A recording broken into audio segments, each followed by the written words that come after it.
Good morning students. Welcome to Enlightened Tutorials. आज मैं Bangalore Sahodaya school complex association pre board examination के part 2 को लेकर आई हूँ।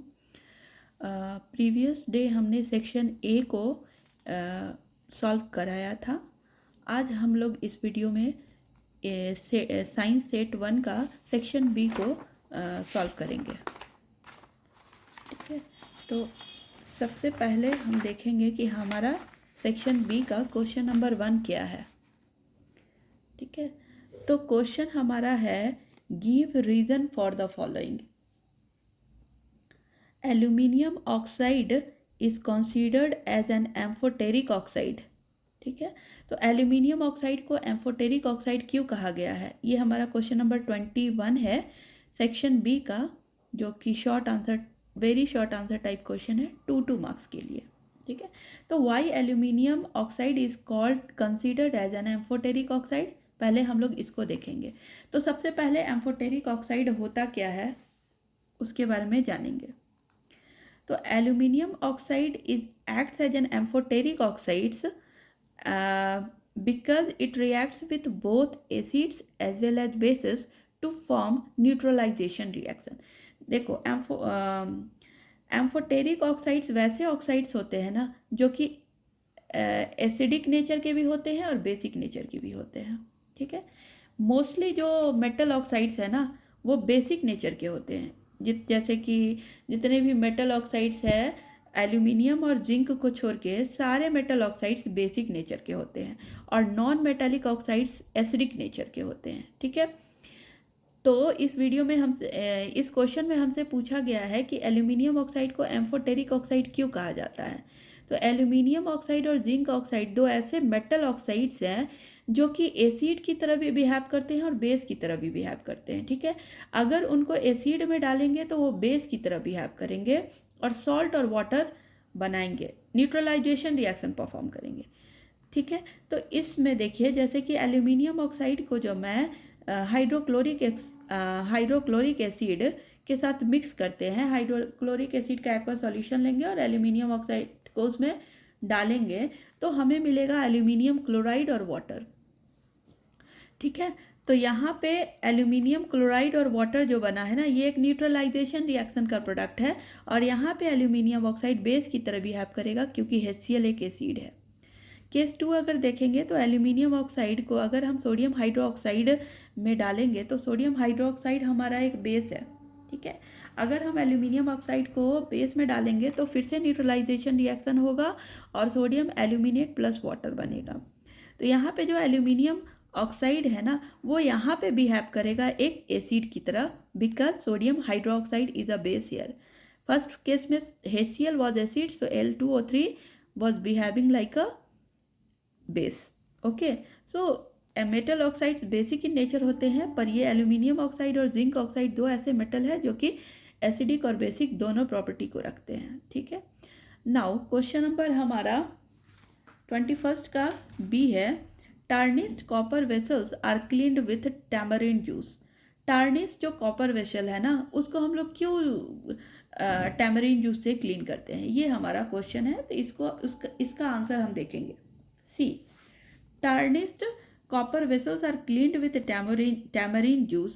सी, कॉपर वेसल जो है ना, copper vessels tarnish when they react with oxygen and carbon dioxide. जब कॉपर वेसल्स एयर में ऐसे ही खुला रहता है ना तो उसमें ऑक्सीजन और कार्बन डाइऑक्साइड से वो रिएक्ट हो जाता है, कॉपर के वेसल्स रिएक्ट हो जाते हैं। ठीक है, और रिएक्ट करके वो एक लेयर बना देते हैं कॉपर ऑक्साइड का और कॉपर कार्बोनेट का कॉपर वेसल्स के ऊपर। ठीक है, कॉपर वेसल्स के ऊपर के सरफेस वाला जो लेयर है ना उस पर जो कॉपर प्रेजेंट है वो ऑक्सीजन और कार्बन डाइऑक्साइड एयर में जो प्रेजेंट है उससे रिएक्ट करके एक लेयर बनाएगा कॉपर ऑक्साइड का और कॉपर कार्बोनेट का। And this layer copper oxide and copper carbonate is basic in nature, क्योंकि हमने पहले ही क्वेश्चन में पढ़ा है कि metal oxides are basic in nature, इसलिए copper oxides and copper carbonate जो है ना वो बेसिक नेचर का होगा। और ये जो सिट्रिक एसिड जो लेमन जूस में प्रेजेंट है या फिर टार्टेरिक एसिड जो टैमरिन जूस में प्रेजेंट है, ये सारे एसिड्स है ना, तो एसिड्स जो है ना वो बेस से रिएक्ट करके क्या बनाता है, न्यूट्रलाइज कर देता है ना उसको, तो neutralise it will neutralise the basic copper carbonate dissolving the layer and restoring the copper lustre. Copper के लेशर को वापस से रिगेन कर लेगा क्योंकि न्यूट्रलाइजेशन रिएक्शन परफॉर्म हो जाएगा और इस कॉपर ऑक्साइड और कॉपर कार्बोनेट जो कि बेसिक नेचर का था वो सिट्रस फ्रूट जैसे कि लेमन जूस और टाटेरी के सीड्स जो टैमरिन जूस में प्रेजेंट है उससे कंबाइन होकर न्यूट्रलाइजेशन रिएक्शन परफॉर्म करेगा और फिर से कॉपर की लॉशर को हम लोग रीगेन कर सकते हैं। ठीक है, नाउ इसी 21st क्वेश्चन का दूसरा क्वेश्चन है जो कि और में दिया गया है, comment on the following, diamonds have a high melting point. तो डायमंड्स का मेल्टिंग पॉइंट हाई होता है, तो इसके बारे में हमें बताना है कि क्यों हाई होता है। ठीक है, तो diamond have a high melting point इसलिए हाई मेल्टिंग पॉइंट होता है क्योंकि उनके बीच का स्ट्रॉन्ग कोवैलेंट बॉन्ड होता है। डायमंड के जो कार्बन होते हैं ना, पहले तो स्ट्रक्चर हम लोग देखेंगे। Each carbon atom in diamond is covalently bonded to 4 other carbon atoms. देखो कोवैलेंटली बॉन्डेड मतलब क्या होता है ना कि दो तरह के बॉन्ड होते हैं, कोई भी कंपाउंड हम बनाते हैं ना, जैसे कि सोडियम क्लोराइड है या फिर जैसे मीथेन है या फिर और अदर भी कंपाउंड लेंगे, तो जैसे सोडियम क्लोराइड में है ना आयनिक बॉन्ड होता है सोडियम और क्लोरीन के बीच में। ठीक है, लेकिन वही अगर हम बात करें मीथेन का, तो CH4 है ना वो कोवैलेंट बॉन्ड बनाते हैं क्योंकि कार्बन कंप्लीटली लूज नहीं कर सकता है अपने इलेक्ट्रॉन्स को। उसके पास 4 इलेक्ट्रॉन्स होते हैं वैलेंस शेल में, और हाइड्रोजन भी कंप्लीटली लूज नहीं कर सकता है। ठीक है, तो कंप्लीटली लूज क्योंकि हाइड्रोजन के पास एक ही इलेक्ट्रॉन है, तो वो कार्बन और हाइड्रोजन आपस में समझौता कर लेते हैं और वो लोग आपस में शेयर करते हैं इलेक्ट्रॉन का, तो उसी को हम लोग बोलते हैं कोवैलेंट बॉन्ड। ठीक है, तो कार्बन जो है ना कोवैलेंट बॉन्ड, कार्बन भी आपस में कोवैलेंट बॉन्ड बनाते हैं। तो कार्बन जो है ना वो डायमंड में कोवैलेंटली बॉन्डेड होते हैं। एक carbon atom 4 other carbon atom से बॉन्डेड होता है, एंड ऐसा स्ट्रक्चर बहुत सारे कार्बन एटम्स 4 दूसरे कार्बन एटम से अटैच हो जाते हैं और एक जॉइंट कोवैलेंट स्ट्रक्चर बनाते हैं। और ये एक स्ट्रक्चर जो है ना उसको हम लोग बोलते हैं परफेक्ट टेट्राहेड्रन इन 3 डायमेंशन, क्योंकि वो 3 डायमेंशनल स्ट्रक्चर को फॉर्म करता है। ठीक है, चलो हम लोग एक बार देख लेते हैं इसको। सी हियर, यहाँ पे देखो, ये एक डायमंड का मैंने एक छोटा सा पार्ट लिया है जिसमें एक कार्बन, यहाँ पे आपको बीच में एक कार्बन दिख रहा होगा सेंटर पे। ये कार्बन एटम 1 2 3 4 अलग अलग कार्बन से अटैच्ड हैं और ये एक 3 डायमेंशनल फॉर्म बनाएगा। ऐसे ऐसे बहुत सारे कार्बन एटम्स के आपको मॉलिक्यूल्स दिखेंगे और इसलिए ये 4 कार्बन एटम से अटैच्ड होता है डायमंड। ठीक है, तो यहाँ पे हमारा जो क्वेश्चन था कि डायमंड का मेल्टिंग पॉइंट हाई क्यों होता है, बिकॉज उनके बीच में स्ट्रॉन्ग कोवैलेंट बॉन्ड है। ये जो आप स्ट्रक्चर देख रहे हो ना, इसमें कोवैलेंट बॉन्ड होता है, कार्बन एटम कोवैलेंट बॉन्ड बनाते हैं आपस में। ठीक है, और ऐसा बॉन्ड बहुत सारा जॉइंट कोवैलेंट स्ट्रक्चर हो जाएगा। ऐसे ऐसे बहुत सारे स्ट्रक्चर आपको दिखेंगे। तो covalent bond in a diamond is very strong, so it takes a lot of energy to separate atoms.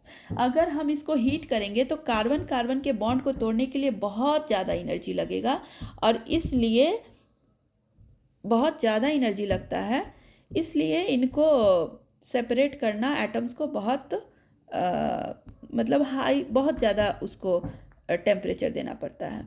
So the melting point of diamond is about 3500 degree Celsius. ठीक है, नाउ क्वेश्चन नंबर बी देखेंगे। Carbon cannot be used to reduce metal oxides of sodium, magnesium, calcium and aluminium to their respective metals. क्यों carbon को use नहीं किया जाता है इन सारे मेटल्स को रिड्यूस करने के लिए? रिडक्शन मतलब क्या होता है ना कि ऑक्सीजन का रिमूवल या फिर हाइड्रोजन का एडिशन। ठीक है, या फिर हाइड्रोजन का रिमूवल या फिर ऑक्सीजन का एडिशन, रिडक्शन होता है। तो बोल रहा है carbon can not be used to reduce metal oxides like sodium, magnesium, calcium and aluminium to their respective metals. क्यों ऐसा है? तो देखो, Carbon cannot be used to reduce metal oxides of sodium, magnesium, calcium and aluminium to their respective metals because these metals are more reactive than carbon. जब आप reactivity series देखोगे ना तो उसमें कार्बन जो है ना इन सारे मेटल्स के नीचे आते हैं, ठीक है, मैं दिखाती हूँ आपको. So these metals have a greater attraction to oxygen than carbon. और इन सारे मेटल्स को कार्बन से ज़्यादा ऑक्सीजन से एफिनिटी है, ऑक्सीजन से ज़्यादा प्यार है. So carbon is unable to remove oxygen from their oxides. ठीक है, देखो यहाँ पे मैं आपको रिएक्टिविटी सीरीज दिखा रही हूँ. 1 सेकेंड.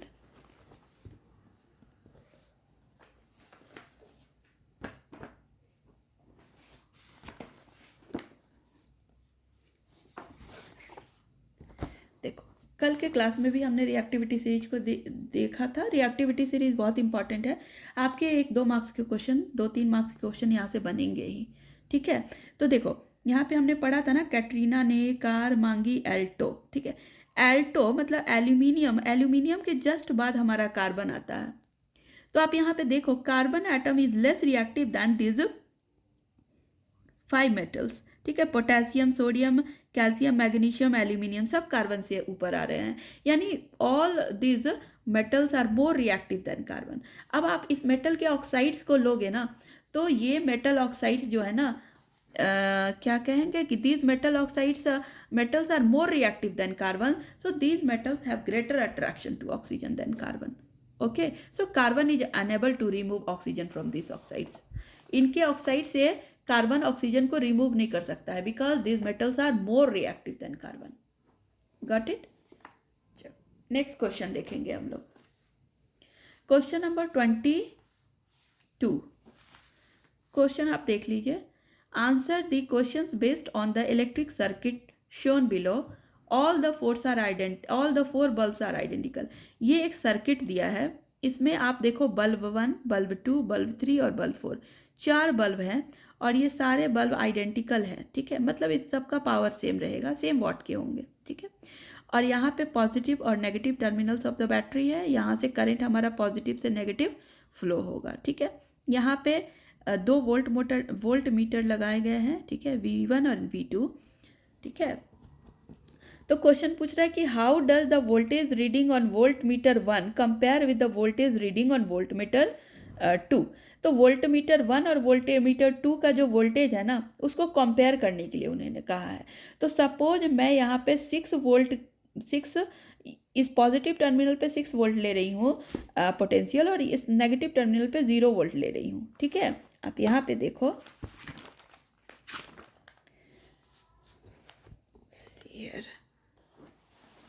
सपोज मैं इस पॉजिटिव टर्मिनल पे 6 वोल्ट ले रही हूँ और इस नेगेटिव टर्मिनल पे 0 वोल्ट ले रही हूँ पोटेंशियल.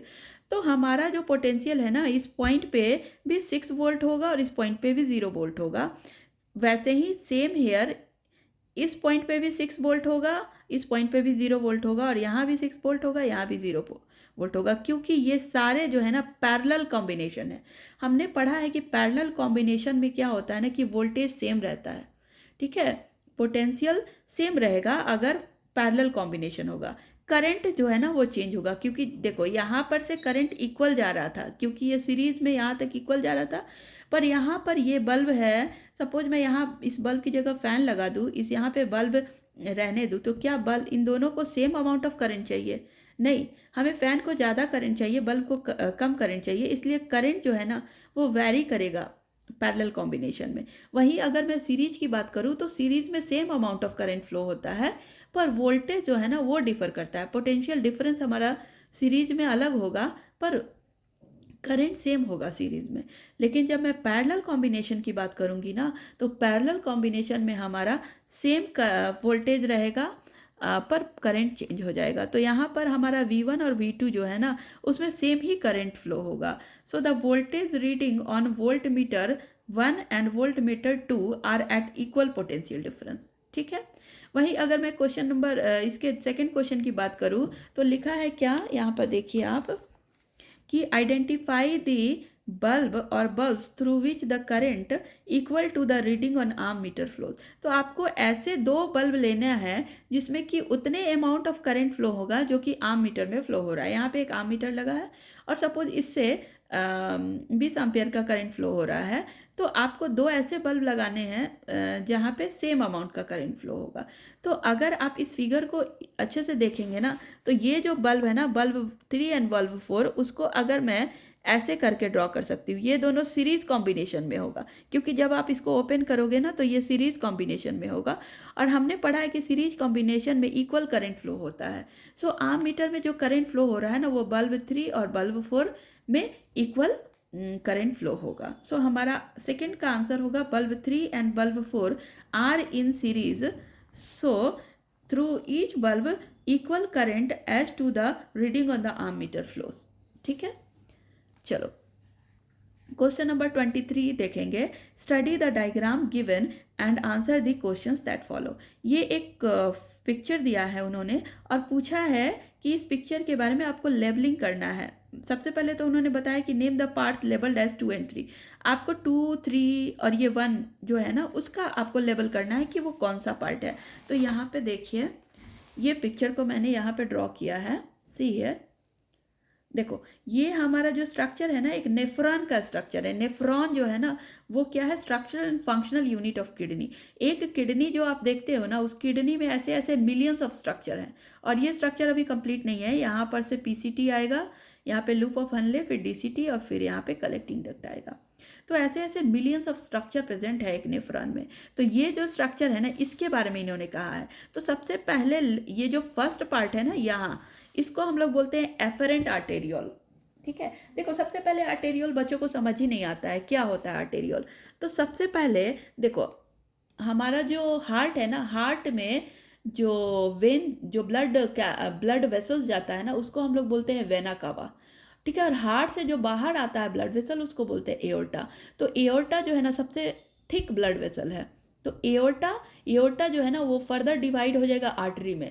आर्टरी और जब सेल्स में पहुंचेंगे ना, और सेल्स के पास जाएंगे, तो वो आर्टेरियोल्स में डिवाइड हो जाएंगे। आर्टेरियोल्स और छोटे छोटे पार्ट में डिवाइड हो जाएंगे, जिसको हम लोग बोलते हैं कैपिलरीज। कैपिलरीज बहुत सारे मिल के बनाएंगे वेन्यूल्स। वेन्यूल्स फिर से मिक्स जुड़ के बनेगा वेन्स, और वेन्स फिर से बहुत सारे वेन्स मिल के बनेगा वेना कैवा, और वही वेना कैवा हमारे हार्ट में चला आता है। तो हमारा एक साइकिल बनता है। देखो पहले तो एओर्टा निकलेगा हार्ट से, तो एओर्टा, आर्टरी, आर्टेरियोल्स, कैपिलरीज, फिर वेन्यूल्स, फिर वेन्स, फिर वेना केवा, जो कि हार्ट में एंटर करता है।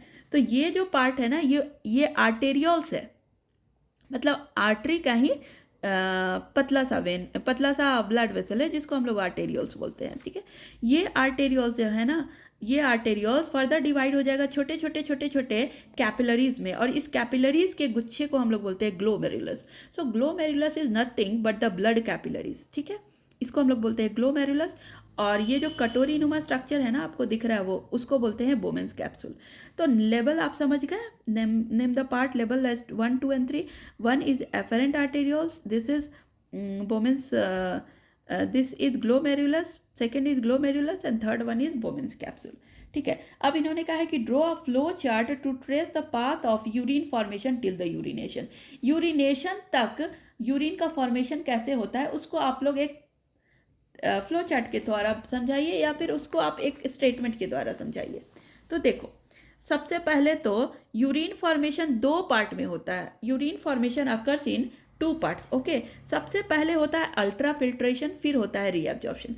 अल्ट्रा फिल्ट्रेशन में बहुत छोटे छोटे छोटे छोटे पार्टिकल्स जो कि यूरिन के साथ प्रेजेंट होते हैं, उसमें बहुत सारा सॉल्ट्स होता है, ग्लूकोज होता है, एमिनो एसिड्स होता है। ठीक है, वो जो छोटे छोटे पार्टिकल्स है ना, जो हमारे लिए यूज़फुल नहीं है, जो हमारे शरीर को जितना सॉल्ट चाहिए, जितना ग्लूकोज चाहिए, जितना एमिनो एसिड्स चाहिए, वो अपने पास रख लेते हैं। एक्स्ट्रा जो होता है ना, उसको शरीर के बाहर निकाला जाता है, और उसको हम लोग बोलते हैं अल्ट्रा फिल्ट्रेशन। ठीक है, तो यहाँ पर अल्ट्रा फिल्ट्रेशन के लिए क्या होता है ना, कि यहाँ पर से ब्लड आ रहा है एफरेंट आर्टेरियोल्स के थ्रू। ठीक है, और यहाँ पर ये एफरेंट आर्टेरियोल्स फर्दर छोटे छोटे छोटे छोटे ब्लड वेसल्स में डिवाइडेड है, जिसको बोलते हैं ग्लोमेरुलस। ग्लोमेरुलस जो है ना, उसका ल्यूमेन थिक हो जाता है। ठीक है, इस जगह पे फिर ये एफरेंट आर्टेरियोल्स में ये मतलब ये फिर थिन हो जाता है, यहाँ पे बहुत पतला हो जाएगा ये।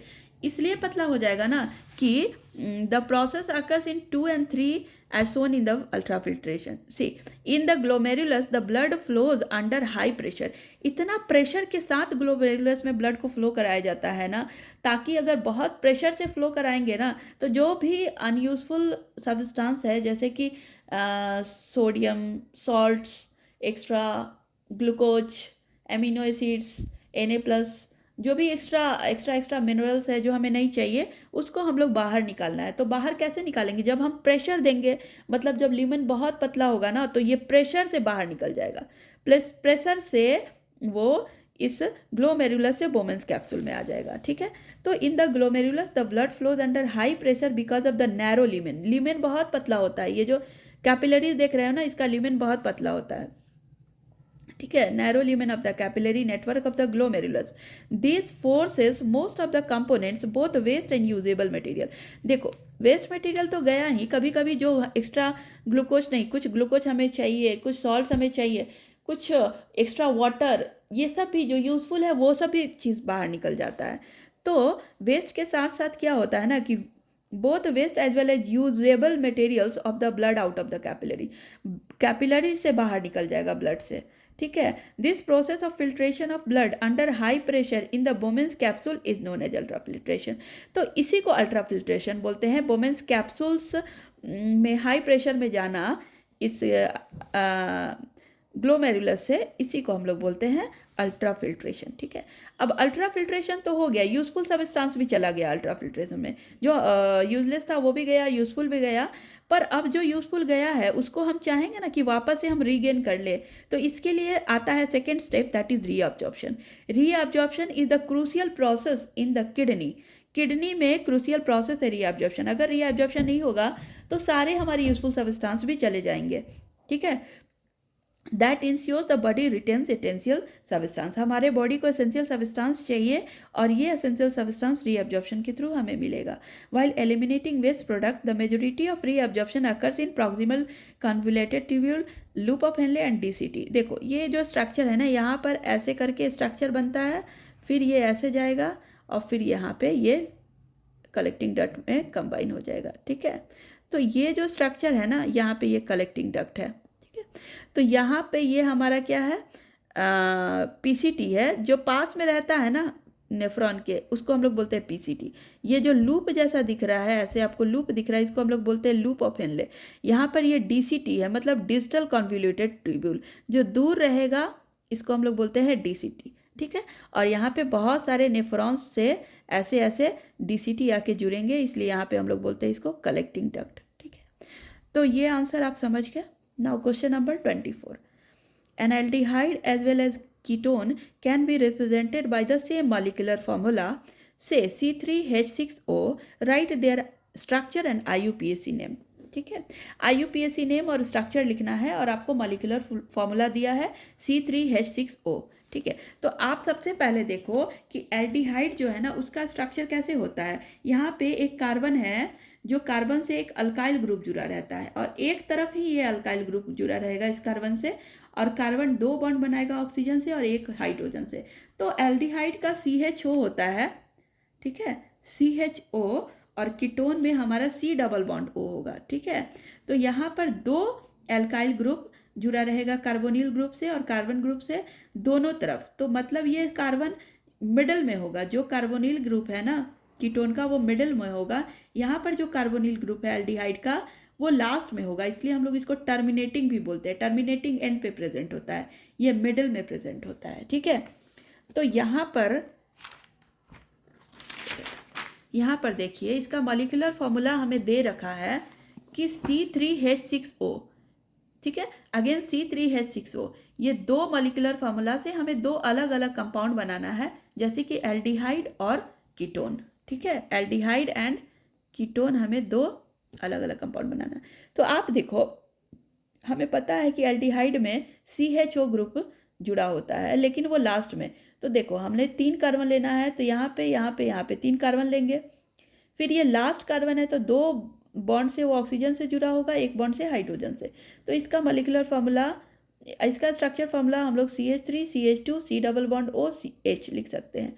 और IUPAC नेम क्या लिखेंगे, देखो कितने कार्बन है, 1 2 3, 3 कार्बन के लिए प्रोप हो जाएगा, प्रोपेन, ठीक है, सिंगल सिंगल बॉन्ड है तो प्रोपेन, और देखो फर्स्ट कार्बन पे डबल बॉन्ड ऑक्सीजन के साथ है तो प्रोपेन 1 ऑल, अल, एल्डिहाइड के लिए अल होता है, ठीक है, तो प्रोपेन 1 अल लिख सकते हैं, या फिर सिंपल हम लोग प्रोपेनल लिखेंगे क्योंकि 1 वाले को हम काउंट नहीं करते हैं, ठीक है। वैसे ही अगर हम कीटोन की बात करें तो यहाँ पर भी 3 कार्बन है, 1 2 3, लेकिन यहाँ मिडिल वाले कार्बन से ऑक्सीजन जुड़ा रहेगा और जिससे जुड़ा रहेगा उसको हम लोग नंबर दे देंगे, तो यहाँ पे 1 2 3, तो देखो यहाँ पे क्या लिखेंगे, 3 कार्बन के लिए प्रोपेन, सिंगल बॉन्ड है इसलिए प्रोपेन, प्रोप सिंगल बॉन्ड है इसलिए एन, और 2 कार्बन पे डबल बॉन्ड से ऑक्सीजन जुड़ा है इसलिए प्रोपेन 2 ओन, ठीक है, प्रोपेन 2 ओन, ये हमारा कीटोन है।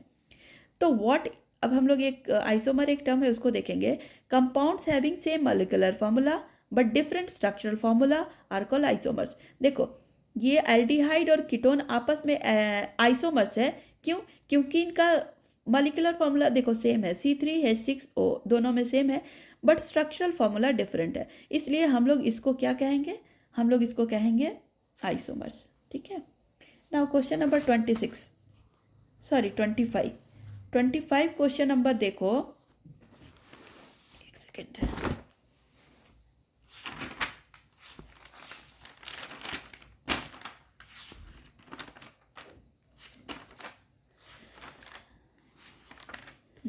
देखो क्वेश्चन नंबर 25 यहाँ पे हमने ड्रॉ किया है, observe Madhu's and Rahul circuit Son below. ये मधु का सर्किट है और ये राहुल का सर्किट है। इस सर्किट में देखो आपको 2 वायर दिख रहे होंगे, यहाँ से ये लाइव वायर है, यहाँ से ये न्यूट्रल वायर है। लाइव वायर जा रहा है और वो बल्ब से, लाइव वायर से बल्ब कनेक्टेड है, फिर वो न्यूट्रल वायर से बाहर आ रहा है। यहाँ पे देखो लाइव वायर है, जा रहा है, यहाँ पे एक स्विच है। मधु के केस में स्विच जो है ना वो न्यूट्रल वायर में था, और राहुल के केस में स्विच जो है ना वो लाइव वायर में है, ठीक है। तो यहाँ पे हमारा वोल्टेज दोनों में सेम है, 220 वोल्ट है, ठीक है, और करंट हमारा अल्टरनेट करंट है। तो पूछ रहा है क्या कि in which circuit will the bulb glow when the switch is close. Switch को अगर हम क्लोज कर देंगे तो किस सर्किट में बल्ब ग्लो होगा, तो दोनों ही सर्किट में बल्ब ग्लो होगा अगर स्विच क्लोज करेंगे तो, ठीक है। लेकिन यहाँ पे बात ये है कि अगर मैं मधु के सर्किट की स्विच बंद ना भी करूँ तो भी बल्ब ग्लो करेगा ही, क्योंकि देखो यहाँ से करंट डायरेक्टली फ्लो हो रहा है कंटिन्यूअस फ्लो हो रहा है और न्यूट्रल वाल से बाहर आ रहा है। लेकिन राहुल के सर्किट में जो है ना वो करंट फ्लो तब तक नहीं होगा जब तक हम स्विच को ऑफ नहीं करेंगे, क्योंकि यहाँ पाथ कंप्लीट नहीं है। तो दोनों के केस में बल्ब ग्लो होगा अगर मैं स्विच ऑफ करूँगी, ठीक है। लेकिन बोल रहा है क्या कि both Madhu and Rahul open switches in their circuit to change the bulbs, ठीक है। Both Madhu and Rahul open switches in their circuit to change the bulbs, for whom will changing the bulb be safe and for whom will it be dangerous and explain। आपको बोल रहा है कि दोनों ही case में bulb को अगर चेंज करने का हमें मौका दिया जाएगा तो किस केस में चेंज करना डेंजरस होगा और किस केस में चेंज करना सेफ होगा।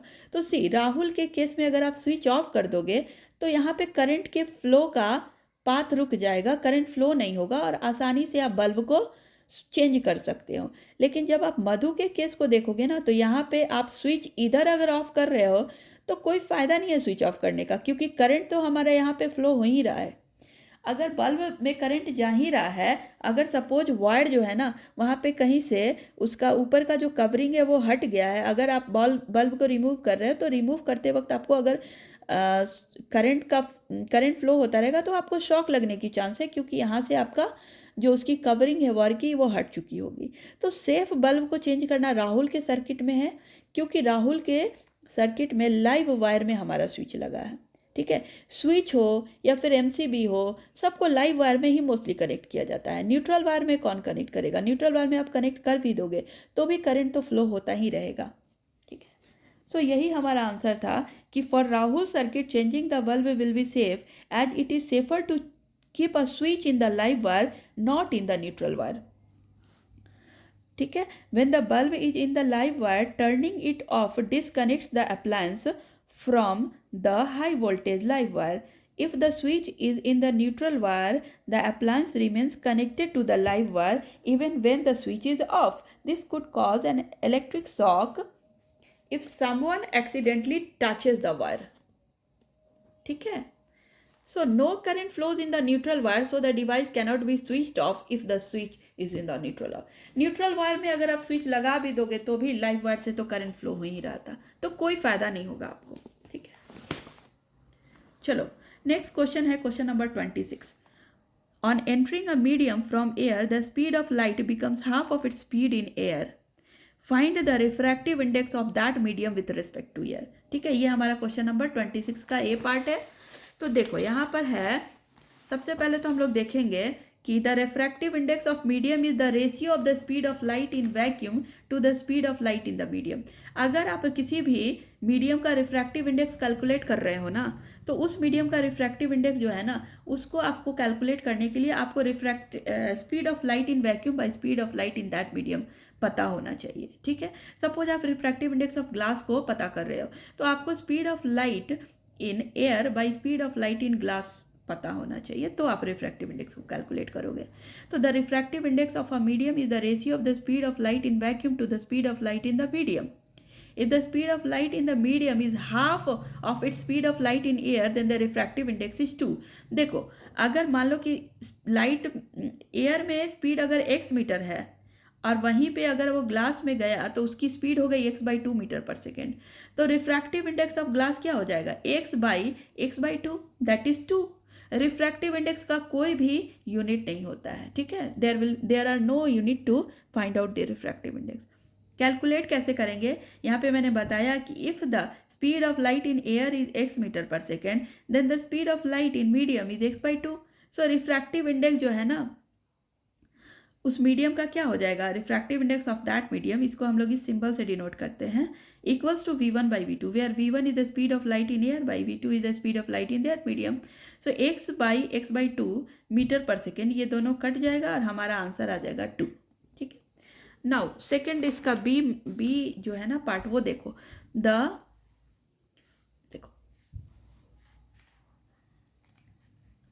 a glass slab made up of material of refractive index n1 is kept in a medium of refractive index n2. ठीक है, तो बोल रहा है क्या कि एक ग्लास स्लैब है, वो उसका रिफ्रैक्टिव इंडेक्स n1 है, और उस ग्लास स्लैब को हमने किसी भी ऐसे मीडियम में रखा, सपोज एयर में रखा, तो एयर का रिफ्रैक्टिव इंडेक्स n2 है. तो ग्लास स्लैब को एयर में रखें, ग्लास स्लैब का रिफ्रैक्टिव इंडेक्स n1 है, एयर का रिफ्रैक्टिव इंडेक्स n2 है. So a light ray is incident on the slab. So उस स्लैब पे एक लाइट रे इंसिडेंट कर रहा है, तो आपको draw the path of the light rays of light emerging from the glass slab if n1 is greater than n2. तो आपको एक लाइट रे को एक डायग्राम से, आपको एक पाथ ऑफ रे से आपको बताना है कि कैसे लाइट इमर्ज कर रहा है इस ग्लास स्लैब से. तो सबसे पहले एक ग्लास स्लैब मैंने लिया है, ABCD is a glass slab, rectangular glass slab. यहाँ से एक इंसिडेंट रे आ रही है, नॉर्मल के साथ वो 30 डिग्री का एंगल बना रही है. So angle of incidence will be 30 degree with the normal. जैसे ही वो ग्लास स्लैब में एंटर करेगी ना, वो बेंड हो जाएगी टुवर्ड्स द नॉर्मल. क्यों बेंड हो जाएगी, देखो, अगर आप सपोज ट्रैवल कर रहे हो, तो अगर आपको जो रोड है ना वो पूरा खाली मिलेगा तो आप बहुत तेज़ी से उस पर ट्रैवल करोगे. वैसे ही यहाँ पे देखो कि ये रेयर और मीडियम है, मतलब यहाँ पे ट्रैफिक बहुत कम है, पार्टिकल्स बहुत दूर दूर है, तो यहाँ पे बहुत स्पीड से लाइट आ रहा है, मतलब लाइट की स्पीड यहाँ बढ़ जाएगी. वहीं पे जब वो ग्लास स्लैब में गया ना, तो ट्रैफिक आ गया, बहुत सारे मॉलिक्यूल्स पास पास में आ गए. तो जब ट्रैफिक ज़्यादा आ जाता है तो आपकी स्पीड खुद ब खुद कम हो जाती है, आप ट्रैवल करोगे तो आपकी स्पीड कम हो जाएगी. जस्ट लाइक दैट, यहाँ पे जो ग्लास स्लैब है ना, उसमें लाइट रे की स्पीड कम हो गई, इसलिए वो नॉर्मल की तरफ बेंड हो गया, नॉर्मल की तरफ बेंड हो गया.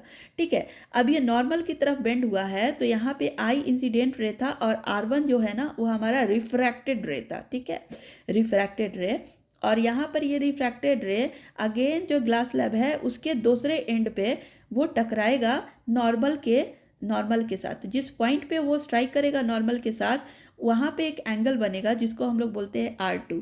सो R2 है ना, इस पॉइंट के लिए इंसिडेंट रे हो जाएगा, एंगल ऑफ इंसिडेंस हो जाएगा.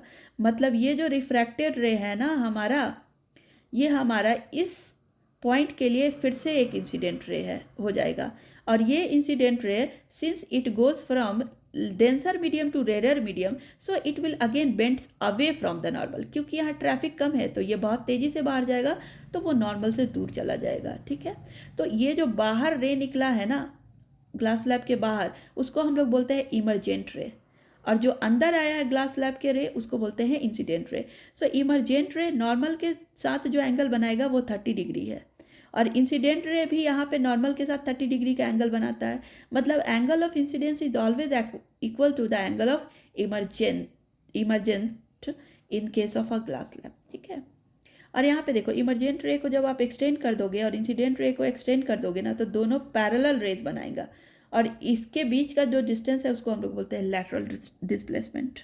ठीक है, so if a glass slab with a refractive index of n1 is placed in a medium of refractive index of n2, then n1 is greater than n2, क्योंकि ये denser medium है तो n1 refractive index of this glass slab will be more than that of the refractive index of the air. ठीक है, so then the light ray will bend towards the normal, normal के पास आएगा अगर वो denser medium में जाएगा as इंटर्स the slab. ठीक है, नाउ क्वेश्चन नंबर 26 का सेकेंड पार्ट हम देखेंगे। इसमें इन्होंने कहा है कि a lens produces a magnification of -0.5। ठीक है, एक लेंस है जो -0.5 मैग्निफिकेशन को प्रोड्यूस कर रहा है, तो आपको बताना है कि इज दिस अ कन्वर्जिंग और अ डाइवर्जिंग लेंस। तो क्या ये कॉन्केव मिरर हो, कॉन्केव लेंस होगा या फिर कॉन्वेक्स लेंस होगा। ठीक है, converging means convex and diverging means concave. If the focal length of the lens is 6 cm, draw a रे diagram showing the image formation in this case. अगर उन्होंने कहा है कि अगर फोकल लेंथ 6 cm है तो आपको एक रे डायग्राम से शो करना है इस इमेज को। ठीक है, तो देखो इसके लिए सबसे पहले हमें पता है कि a lens which produces a magnification of -0.5 is a converging lens. ठीक है, तो ये जो है ना मैग्निफिकेशन -0.5 होगा ना, तो वो कन्वर्जिंग लेंस होगा। यहाँ पर negative magnification indicates that the lens is convex, क्योंकि जब हम कॉन्केव लेंस की बात करते हैं तो वहाँ पे मैग्निफिकेशन नेगेटिव नहीं पॉजिटिव होता है। ठीक है, पॉजिटिव होता है, लेकिन इन case of convex lens the magnification negative भी हो सकता है। ठीक है, अगर रियल इमेज की बात करें तो मैग्निफिकेशन नेगेटिव होता है। ठीक है, so a negative magnification indicates that the lens is convex and positive focal length indicates that the lens is converging lens. तो कन्वर्जिंग लेंस में फोकल लेंथ पॉजिटिव होता है, क्योंकि हम लोग इस डायग्राम से देखेंगे।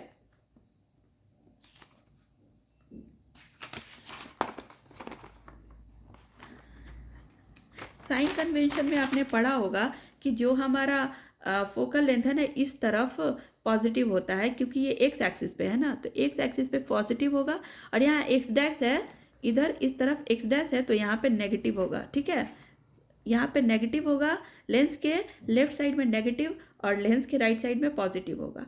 अगर मैं इरेक्ट इमेज की बात करूँगी तो वो फिर से पॉजिटिव होगा, inverted image will again negative. ठीक है, तो यहाँ पे देखो कि मैग्निफिकेशन क्या होता है। मैग्निफिकेशन हमने पता है कि मैग्निफिकेशन को हम लोग लिखते हैं हाई बाई हो। High is height of image and हो इज हाइट ऑफ ऑब्जेक्ट। देखो अगर हाई बाई हो का वैल्यू 0.5 दिया है सपोज, ठीक है, तो 0.5 अगर हम लेंगे तो 0.5 को हम 5/10 लिख सकते हैं। मतलब height of image is always smaller than the height of object.